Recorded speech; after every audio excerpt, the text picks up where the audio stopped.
Nahitaji unieleze kwa nini ulimuua mtoto wangu. Kupitia kwa sheria ukaseme kwa nini ulimuua mtoto wangu. Alikukosea nini ambayo inagharimu kifo chake? Sai nimebaki mkono mtupu.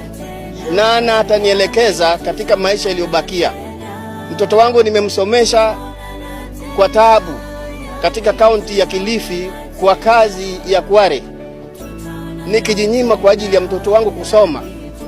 Alipohitimu nilikuwa nina matumaini, ndiposa nikatoka huko nikirudi Nyanza nikae nyumbani, kwa sababu mtoto amefika mahali pa kunishika mkono. Sasa leo hii umenivunja mkono, umeniua. Kwa nini uniue? Maisha ya duniani sitokuona.